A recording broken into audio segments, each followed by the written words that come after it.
Bonjour à tous, eh bien, écoutez, je suis ravie de vous retrouver là pour un atelier virtuel. Aujourd'hui, je vous propose de vous montrer combien il est facile de réaliser un napolitain maison.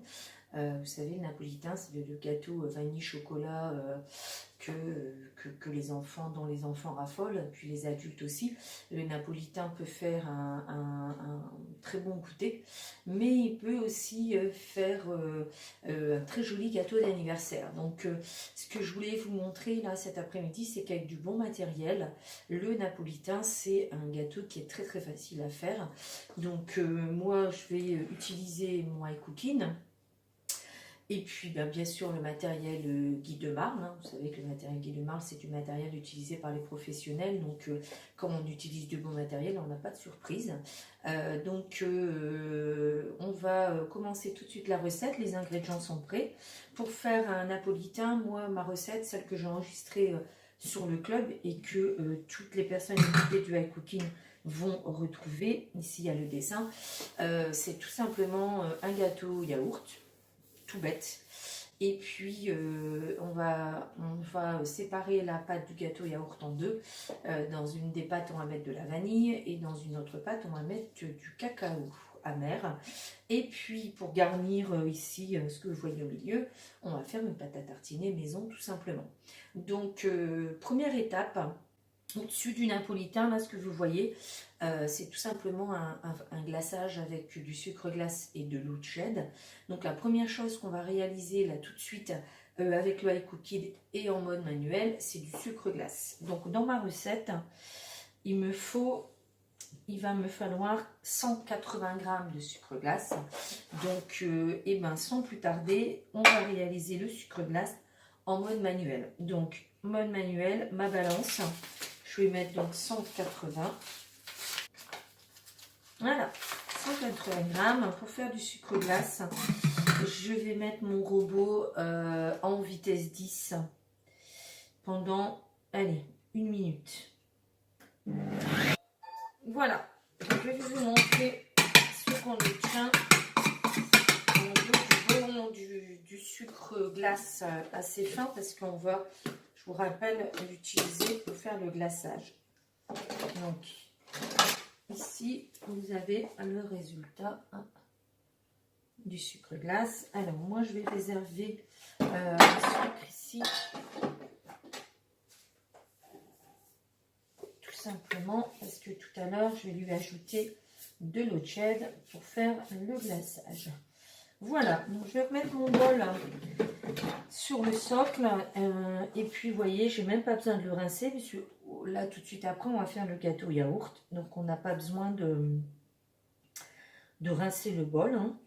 Donc, on va chercher la recette du napolitain. Donc, je vous rappelle que moi, je fais ma recette. Et mes ingrédients sont prêts. Sinon, vous voyez sur iCooking, vous avez à chaque recette que vous voulez réaliser, vous aurez... on va fermer ça. Vous aurez 5 ou 6 onglets. Donc le premier onglet, je ne sais pas si vous voyez bien, mais le premier onglet, c'est la photo de ce qu'on va obtenir. Le deuxième onglet, c'est les ingrédients à préparer. Et moi, ils sont là, ils sont prêts. Et puis ici, le troisième onglet, c'est l'onglet pour réaliser la recette. Voilà. Donc ici, dans la recette, vous voyez, la première phase, c'est le gâteau yaourt vanille et chocolat.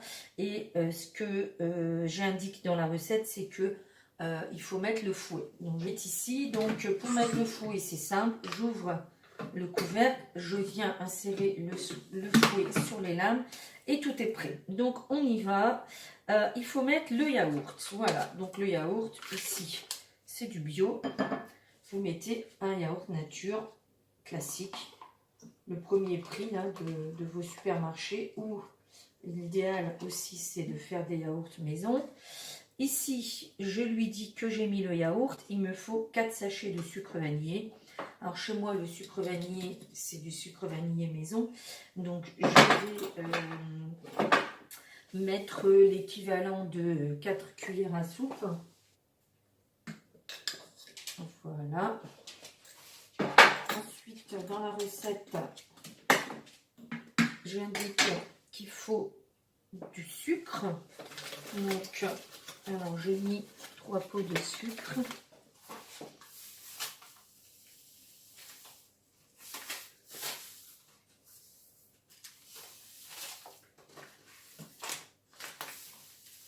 C'est un gâteau yaourt, hein, donc c'est un gâteau qui est réalisé pour mesurer les ingrédients avec le pot du yaourt. Si vous n'avez pas de robot, cette recette, bien sûr, vous pouvez la faire à la main sans problème. Hein, c'est pas un gâteau yaourt, c'est pas insurmontable. Hein, on est d'accord.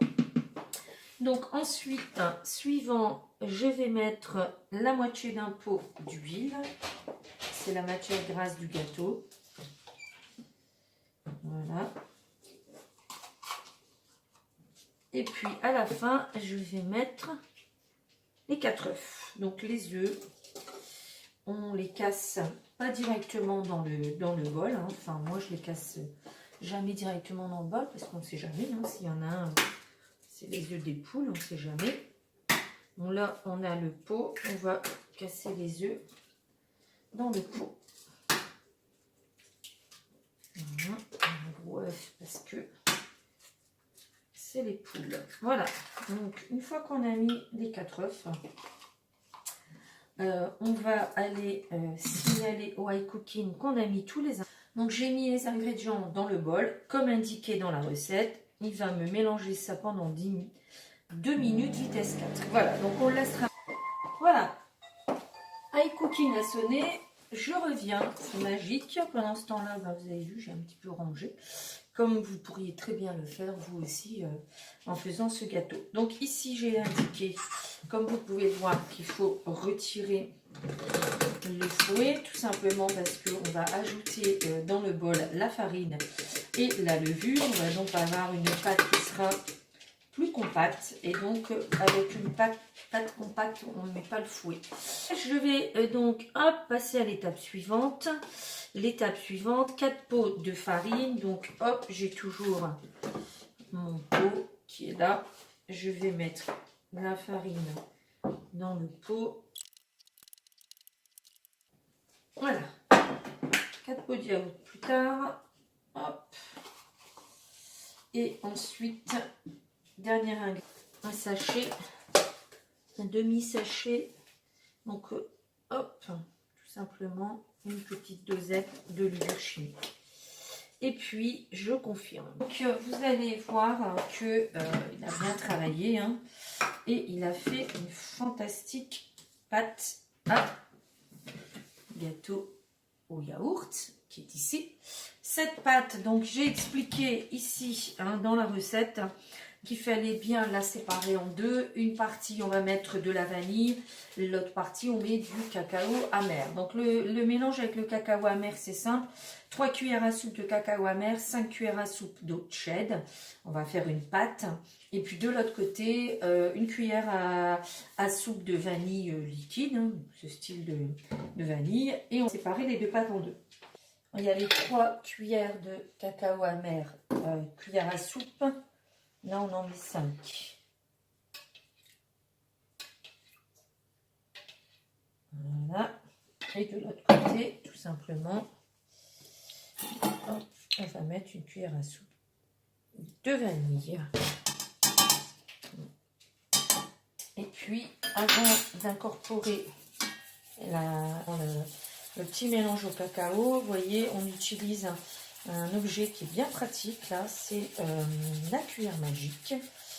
Ici, ma pâte, je vais y ajouter un peu d'eau parce que je la trouve un petit peu trop compacte. Donc, ce sera à vous de juger hein, au moment où vous ferez ce petit mélange-là. On doit obtenir une pâte, vous voyez, un peu ce style-là. Pour éviter les grumeaux, ben, on mélange bien, hein, parce que les grumeaux, sinon vous allez les retrouver dans le gâteau. C'est pas agréable. Donc, voilà. On va mettre la moitié de la pâte. On va commencer doucement avec celle-là pour pas avoir de grumeaux. Voilà. Vous voyez, une cuillère magique, ça permet quand même d'aller vite, de mélanger des petites quantités. intimement et ça va plus vite qu'à la fourchette. Alors ici, on va mettre la moitié ici mon bol parce que j'ai enregistré tout de suite derrière l'option nettoyage. Quand on sera en train de faire cuire les gâteaux, on pourra avoir un bol propre pour préparer la pâte à tartiner. On va aller doucement.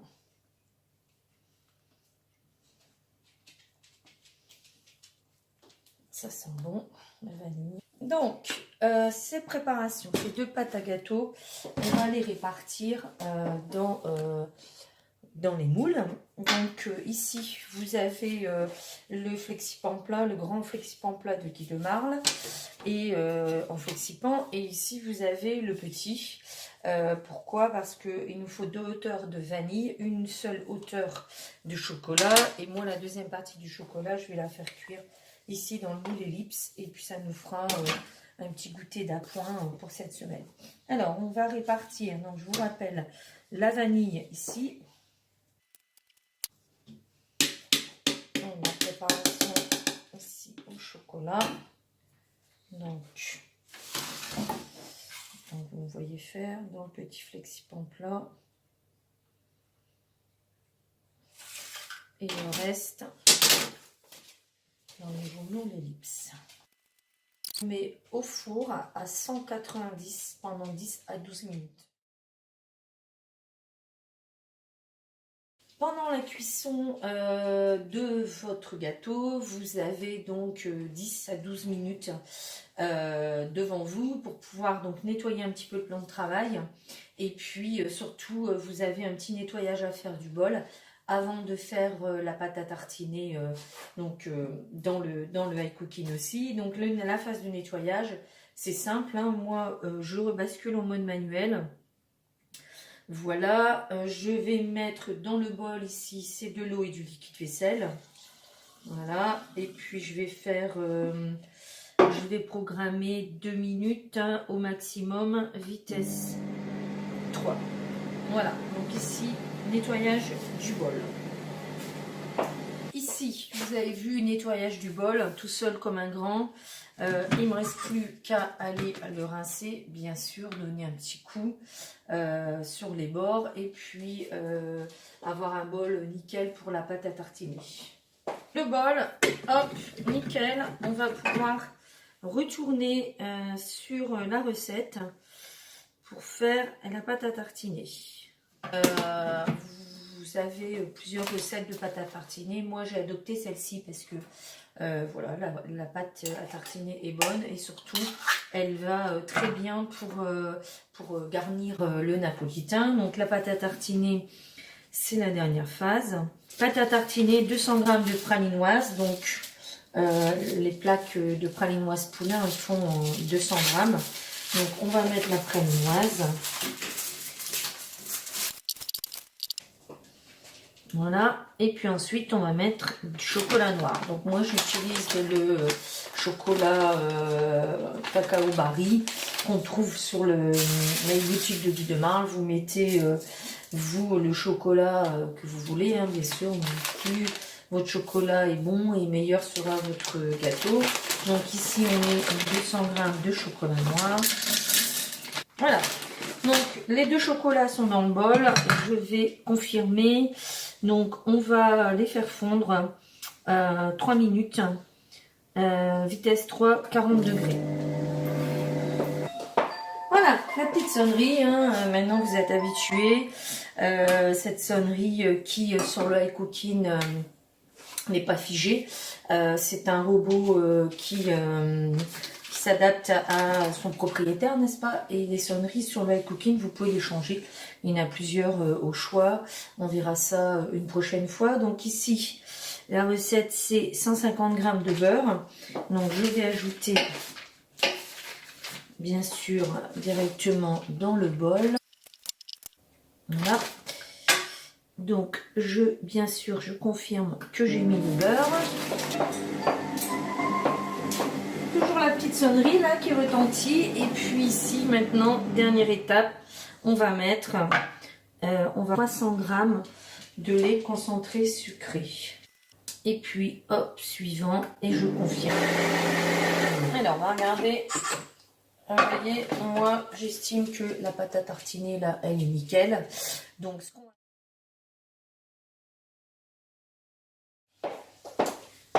les gâteaux sont cuits.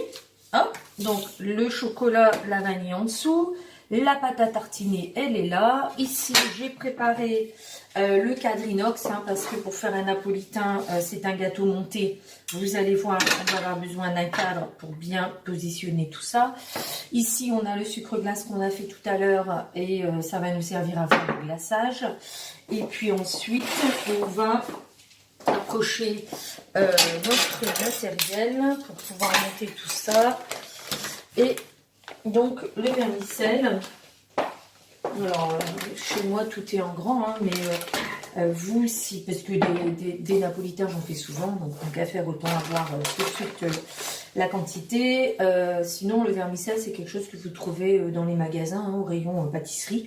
Donc, on va procéder par ordre. La première chose qu'on va faire, c'est couper le gâteau à la vanille en deux, pour avoir nos deux hauteurs. Donc, ici, moi, deuxième plat calu. Voilà, c'est un petit peu ma façon de faire et puis ça me facilite drôlement la vie. Et puis vous voyez ici le gâteau à la vanille cuit avec le Flexi-Pan plat. Vous remarquez tout de suite qu'il est aussi doré dessous que dessus. Ça c'est parce qu'on a cuit dans du moule Flexi-Pan de Guy de Marle. Donc ici je vais vous montrer, je vais enlever le bol parce que je pense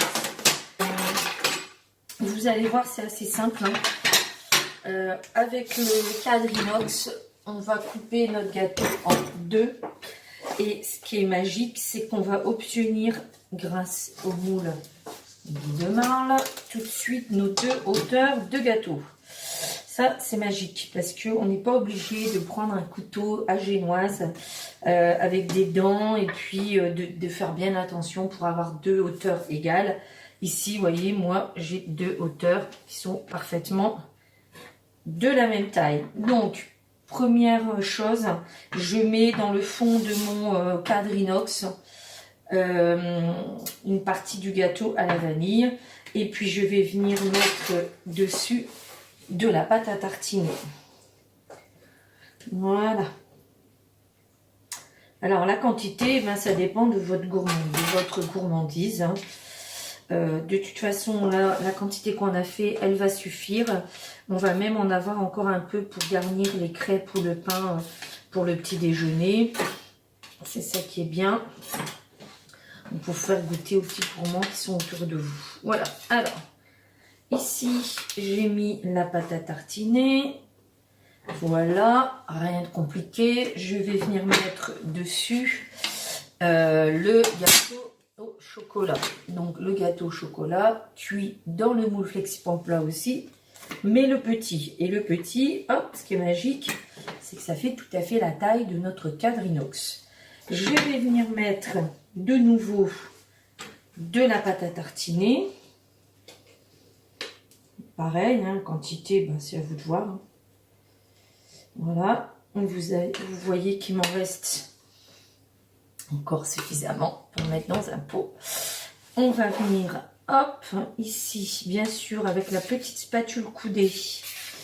Pareil, hein, petite spatule coudée très très pratique. Quand je vous parle d'être bien équipé pour cuisiner, ben c'est un peu avec tout ça. Hein. C'est-à-dire que si vous faites la même chose que moi, là, avec... j'ai pas de cadre inox, j'ai pas de spatule, j'ai pas de Flexi-Pan plat, j'ai pas de cuillère magique. Et ça change tout. Voilà. Donc, je ne vous demande pas d'avoir tout le catalogue de marque, bien sûr. Mais au moins, quand vous décidez de vous lancer dans la réalisation de quelque chose, ayez en tête que si vous êtes bien équipé, ça ira beaucoup plus vite. Voilà. On a presque terminé le montage du napolitain. Le 3, ce gâteau à la vanille, je vais venir le mettre ici pour couvrir le tout. Et il ne nous reste plus qu'à faire le glaçage. Il est ici, on va faire le glaçage. Donc le glaçage, je vous rappelle, sucre glace qu'on a fait tout à l'heure et de l'eau, une cuillère magique et une cuillère à soupe. Pour savoir combien on met de cuillères à soupe d'eau, c'est simple, on se réfère à la recette. 3 à 4 cuillères à soupe d'eau tiède. Allez-y doucement pour faire le glaçage parce que s'il est trop liquide, c'est pas beau, ça va couler. Donc commencez par 3 cuillères. Regardez un petit peu ce que ça donne. Donc ça, je vous rappelle, hein, c'est du sucre fin que j'ai mis dans le Vaille-Coutine et j'ai mis 1 minute vitesse 10. Pourquoi je fais ça? Parce que du sucre glace en commerce, on n'est pas loin de 1,60, entre 1,60 et 2 kg. Le mien, il m'a coûté moitié moins, 80 centimes d'euros. Pourquoi? Parce que c'est le prix d'un kilo de sucre fin, premier prix. Donc ici, vous voyez, on a quelque chose qui ressemble à du glaçage. On va évaluer si ce glaçage il est assez liquide pour pouvoir être réparti sur mon gâteau. Je vais juste mettre un tout petit peu d'eau. Vous voyez, je vais venir répartir ça sur mon gâteau.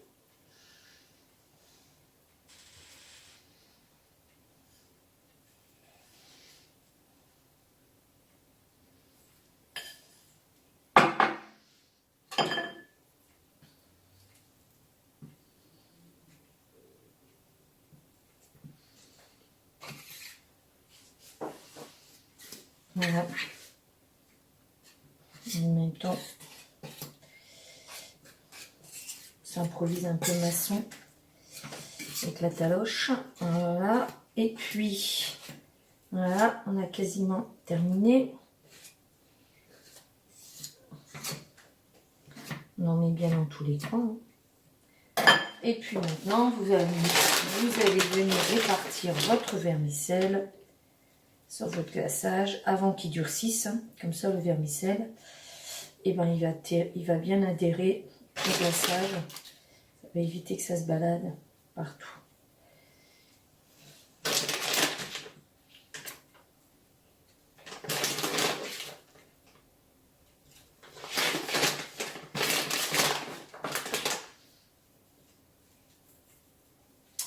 Voilà, le napolitain ici, il est terminé. La dernière étape, c'est de le laisser prendre au frais. Et je vous retrouve d'ici, allez, on va dire une demi-heure, 1 heure, 3/4 d'heure, en fonction de votre réfrigérateur, pour vous montrer un petit peu les finitions. Donc juste avant de terminer, ici on est sur un gâteau 10-12 parts. Qui nous aura coûté en ingrédients moins de 5-6 euros, hein, on va dire ça. Bon, moi les œufs viennent du jardin donc je les compte pas. Allez, on va dire 7-8 euros. Vous divisez par 10, vous avez un gâteau ici qui vous a coûté 80 centimes d'euros la part. Vous savez ce que vous avez mis dans votre gâteau, vous n'avez pas mis de fructose, de glucose, il n'y a pas d'additif, il n'y a pas de conservateur, le sucre est bien dosé. Voilà, tout ça c'est quand même important pour la santé. Si vous ne pouvez pas manger de farine blanche, mettez de la farine sans gluten. Et si vous ne voulez pas mettre du sucre blanc, mettez du sucre de coco ou du sucre complet bio. Je vous retrouve tout à l'heure pour vous montrer un petit peu les finitions. À tout à l'heure. Voilà, donc je suis allée récupérer le napolitain là, qui était au frais depuis une bonne demi-heure. Je vais aller chercher un couteau, je vais vous montrer comment on fait les finitions pour avoir un joli gâteau à présenter à table. Pour les finitions, il faut s'armer de 2 couteaux. Le premier couteau, ça va nous permettre d'enlever le cadre. Et puis le deuxième, vous allez tout de suite comprendre pourquoi j'ai pris un grand couteau à pain. Un couteau à pain ou un couteau avec des dents. On peut appeler ça aussi un couteau à génoise. Voilà, on retire le cadre inox. 2.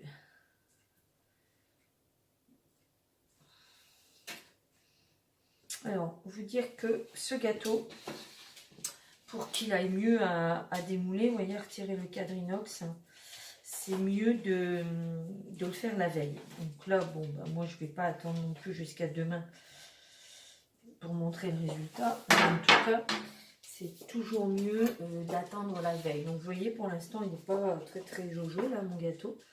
Donc ce qu'on va faire, c'est qu'on va retirer les bords. Voilà. Si vous voyez bien ce que je fais, on retire. Voilà. Hop.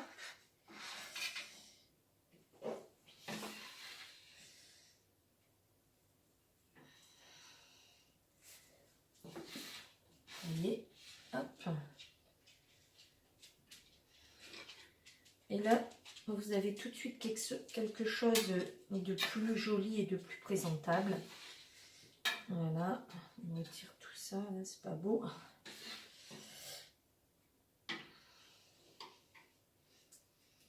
Voilà, donc ça c'est donc ce qu'on va obtenir, le napolitain. Vous voyez, quand je dis 10-12 parts, hein, vous pouvez faire 5 et 2. Et puis je vais en profiter pour vous montrer ici, vous vous souvenez que j'avais mis le gâteau au chocolat, le reste de gâteau au chocolat cuire dans le moule ellipse. Et tout simplement, ce que j'ai fait, c'est que je l'ai coupé en deux. Et puis ça me permet d'avoir aussi, pour le goûter, un gâteau au chocolat. Et à l'intérieur, j'ai mis de la pâte à tartiner. Voilà. Donc, écoutez, j'espère que cette petite vidéo vous permettra de vous lancer dans la réalisation d'un napolitain. Comme vous avez pu le constater, ce n'est pas compliqué. Il n'y a rien de compliqué, mais pour pouvoir réussir sans difficulté, c'est-à-dire sans se prendre la tête au démoulage, etc., vaut mieux être bien équipé. Donc, je vous rappelle que moi, je suis conseillère pour l'entreprise de Guy de Marle, que j'anime des ateliers culinaires au domicile des particuliers, que là, j'ai décidé de faire des ateliers virtuels pour vous aider. Voilà. Les ateliers virtuels, ils ont comme avantage que vous pouvez les regarder quand vous voulez.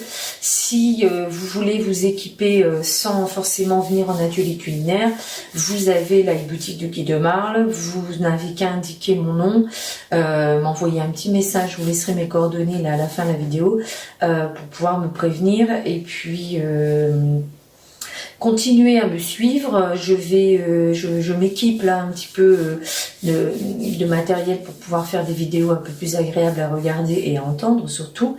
Et je vous donne rendez-vous dans une semaine pour, alors je ne sais pas encore du tout ce que je vais vous proposer, mais je vais bien trouver une idée originale et quelque chose qui vous donne envie de me regarder. Ce que je vous demande aussi pour m'aider un petit peu à être connue, c'est de partager mes vidéos.